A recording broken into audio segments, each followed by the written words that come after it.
কারোর মনের ভিতরে যদি হিংসা থাকে, অন্যের ভালো দেখলে জ্বালা পোড়া করে, এর নাম হিংসা। কারোর কম্পিটিটর, কারোর সাথে আপনার প্রতিযোগিতা আছে, তার ভালো দেখলে আপনার অন্তরে জ্বালা পোড়া করে, অস্থিরতা করে, আছে না এই রোগটা? যদি এই রোগ থাকে, কয়েকটা ঔষধ আছে এটা। ঔষধ নম্বর 1, যারটা দেখলে অস্থির লাগে, মনে করেন ওনার ভালো দেখলে আমার ভালো লাগে না। আমি একটা দোকানদার, উনি একটা দোকানদার, পাশাপাশি আছি আমরা।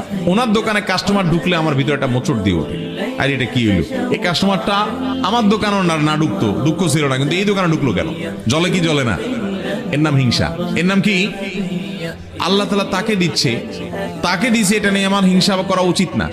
আমার নসিবে থাকলে আমার কাছে আসবে, না থাকলে নাই, কিন্তু তাকে দিছে, এটার জন্য আমার কোনো দুঃখ থাকতে। এখন কথা হলো, যদি এরকম রোগ থাকে কারোর মধ্যে, তাহলে ট্রিটমেন্ট কিভাবে করবেন?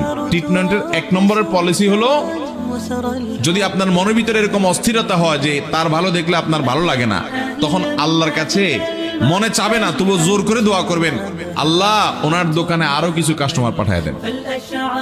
বুঝেন নাই কথা? দোয়া করবেন উল্টা। আপনার কিন্তু দোয়া করতে মনে চাবে না, কারণ আপনার